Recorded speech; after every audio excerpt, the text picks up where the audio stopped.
यह साल था 2009 और जगह थी कोलंबिया। यहाँ पर वैज्ञानिकों को किसी जीव के फॉसिल मिले और यह फॉसिल के कुल 28 ढांचे वैज्ञानिकों को मिले और जब इन 28 ढांचों को जोड़ा गया तब इन फॉसिल की लंबाई देखकर वैज्ञानिकों के होश उड़ गए, क्योंकि यह फॉसिल एक सांप का था और यह 40 फीट लंबा था। इस सांप का नाम था टिटानोबोआ। इन सांपों का अस्तित्व धरती पर 60 लाख साल पहले था, यानी कि ये सांप डायनासोर के खत्म होने के 10 लाख साल बाद धरती पर पाए जाते थे। टिटानोबोआ धरती पर मौजूद अब तक की सबसे बड़ी सांपों की प्रजाति है। यह आज के समय में मौजूद सबसे बड़े सांप एनाकोंडा से लंबाई में लगभग 2 गुने और वजन में 4 गुना होते थे। टिटानोबोआ सांप की लंबाई 40 से 50 फीट होती थी और वजन 1000 से 1500 किलोग्राम के करीब होता था।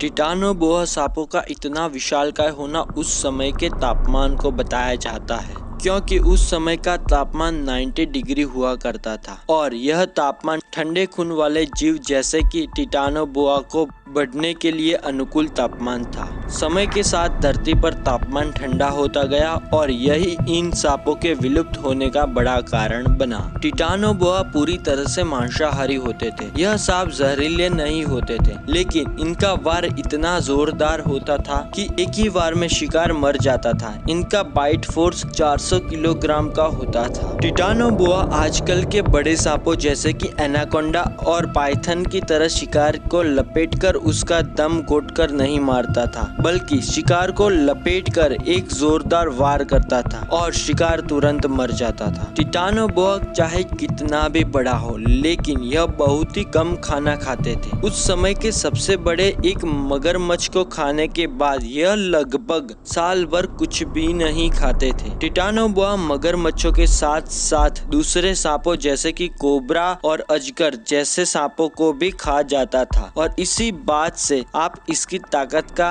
और आकार का अंदाजा लगा सकते हैं। अपने बड़े आकार के कारण यह आजकल के सांप एनाकोंडा की तरह ही अधिक समय पानी में रहना पसंद करते थे और यही कारण हो सकता है कि इनके अधिक फॉसिल नहीं मिले हैं। वैज्ञानिकों का मानना है कि इनके सबसे अधिक फॉसिल पानी में ही हमें मिलेंगे। टिटानोबोआ एक विलुप्त हो चुकी प्रजाति है और यह सभी जानकारी वैज्ञानिकों द्वारा इसके फॉसिल पर शोध करके अनुमान द्वारा बताई गई है। अगर इसके बारे में यह अनुमान सच हो तो हमें ये जानकर खुश होना चाहिए कि यह विशालकाय सांप आज के समय में मौजूद नहीं है। धन्यवाद दोस्तों, वीडियो को पूरा देखने के लिए। उम्मीद करता हूँ यह जानकारी आपको पसंद आई होगी। मिलते हैं ऐसे ही एक मिस्टीरियस वीडियो में, तब तक के लिए राधे राधे।